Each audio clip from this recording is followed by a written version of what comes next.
Something shifted quietly beneath the red dust of Western Australia. No press conference announced it. No breaking news ticker carried the headline. But within days of the geological confirmation, phones started ringing in places where very important decisions get made. Not the kind of calls that get recorded in public logs. The kind that happened before the official statements, before the policy memos, before the carefully worded press releases, because what was confirmed underground was not simply a mineral deposit. It was leverage, the kind of leverage that does not come along once in a generation. It comes along once in a century. And right now, every major power on Earth is quietly, urgently trying to figure out what it means for them. We're talking about an estimated $2 trillion worth of critical minerals sitting beneath Australian soil. Lithium, cobalt, nickel, rare earth elements, the raw ingredients that the entire modern world is being rebuilt around at this very moment. Not rebuilt slowly, not rebuilt in some distant future, rebuilt right now at a pace and scale that has no real historical comparison. And the country that controls a significant portion of that raw material supply does not just profit from it. It holds a kind of industrial authority over every nation that depends on these materials to run its economy. Stay with this because in the next several minutes, you're going to understand something that most people will not figure out until the consequences are already irreversible. This is Global Collapse Report, and this story is one of the most important things happening in the world today. To understand why this discovery matters so much, you have to first understand what these minerals actually do. And we do not mean in a chemistry sense. We mean in a power sense. Every electric vehicle currently being manufactured anywhere in the world requires lithium for its battery. Every large-scale energy storage system attached to a solar or wind farm requires cobalt and nickel in its chemistry. Every advanced defense platform that modern militaries depend on requires rare earth elements in its electronics, its guidance systems, its communications, hardware.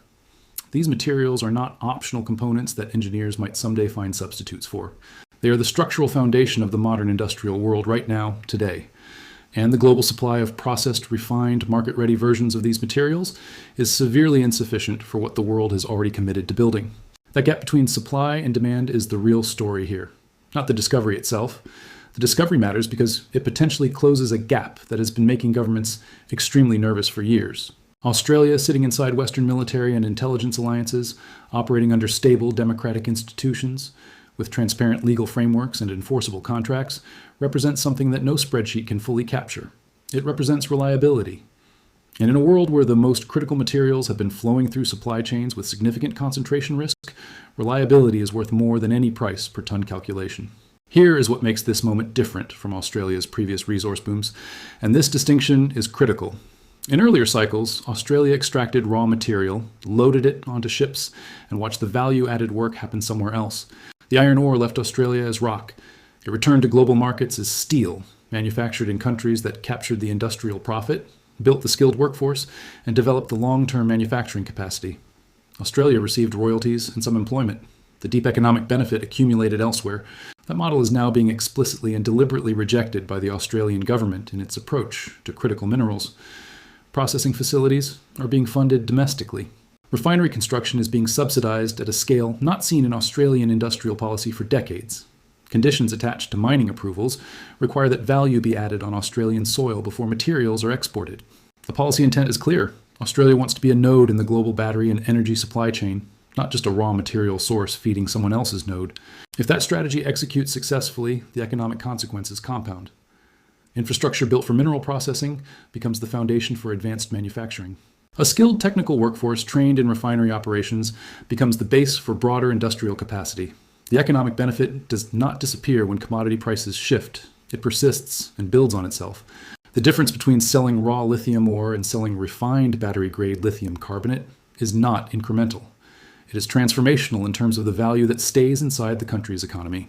The question is not whether the minerals exist. Multiple independent geological surveys using advanced mapping technology have confirmed the deposits.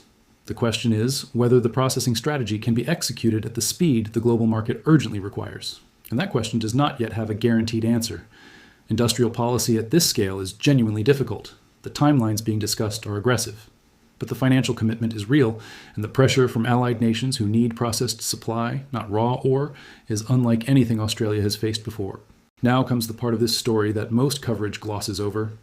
China is not watching this development from the sidelines. Beijing spent years building the most comprehensive critical mineral processing infrastructure the world has ever seen, moving methodically while Western policymakers focused elsewhere. It built processing dominance across multiple continents through state-backed investment, strategic financing to resource-rich developing nations, and deliberate acquisition of processing technology. The result is that today China refines the majority of the world's lithium, cobalt, and rare earth elements, regardless of where those minerals are physically dug from the ground. It does not need to own every mine if it controls the refineries. And right now, it controls most of the refineries. Beijing is responding to the Western Australia development on multiple fronts simultaneously. It is deepening supply agreements across Africa, particularly in regions holding the world's largest cobalt reserves, building local infrastructure, and creating long-term dependencies that make it structurally difficult for those nations to switch partners later. It is accelerating development of its own domestic reserves, reducing reliance on any single overseas source while expanding the volume of material flowing through Chinese processing systems. But the most consequential move, the one that receives the least attention in mainstream coverage, is the investment in alternative battery chemistry, specifically sodium-ion technology. Sodium is one of the most abundant elements on Earth. It cannot be geopolitically controlled. It exists in seawater in essentially unlimited quantities. If sodium-ion batteries reach commercial viability at vehicle scale and grid scale, the strategic value of lithium, cobalt, and the other minerals sitting beneath Western Australia changes dramatically. The $2 trillion valuation gets revised. The geopolitical leverage those reserves represent diminishes. China understands this clearly. Its investment in sodium-ion research is not purely scientific. It is a direct strategic attempt to reduce the importance of the asset that Western nations are racing to secure. The real competition is not simply between mining companies.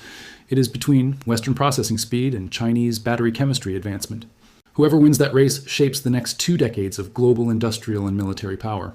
And the outcome is genuinely uncertain. What does any of this mean for ordinary people?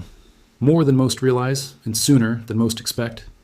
The cost of an electric vehicle is primarily determined by its battery pack, which represents between 30 and 40% of total manufacturing cost in current models. That battery cost is directly tied to the price of the minerals inside it. As new supply from large, confirmed deposits reaches the global market at scale, the structural undersupply that has kept mineral prices elevated begins to correct. Not temporarily, structurally. Industry analysts project battery pack costs falling substantially over the next decade as new supply expands the global market base. At sufficient cost reduction, the price gap between electric vehicles and conventional ones closes entirely. The household purchase decision shifts from whether you can afford to go electric to whether you can afford not to. That shift happens because of mining contracts and processing agreements being signed right now, largely outside of public awareness. Electricity costs follow the same logic through a slightly different path. Renewable energy is already the cheapest form of electricity generation in most markets. The barrier to its complete dominance is storage. Without sufficient battery capacity connected to grids, operators must maintain fossil fuel backup that runs continuously at significant cost even when sitting idle. Affordable grid-scale storage removes that barrier. Energy bills for ordinary households in countries that build out renewable storage capacity decline as the infrastructure matures. The mineral supply chain currently being competed over is the foundation of that infrastructure. Here is the full picture stated clearly. A confirmed $2 trillion critical mineral deposit in a stable democratic nation embedded in Western alliances, a global industrial world structurally dependent on these materials with no reliable allied source until now. A Chinese strategic position dominant today but facing a serious, funded challenge for the first time. A competition between Western processing speed and Chinese battery chemistry innovation, whose outcome will determine global industrial and military power for decades. And hundreds of millions of ordinary people whose energy costs, vehicle choices, and economic futures will be directly shaped by decisions being made right now in boardrooms, government ministries, and research laboratories that most people will never hear about until the consequences are already locked in. This is not peripheral economic news. This is the central competition of this decade unfolding in real time. Most people will not understand what was decided here until it is already over. You now understand it while it is still in motion. That is exactly why Global Collapse Report exists. Subscribe now, share this with someone who needs to see it, and stay with us because the next chapter of this story is already developing.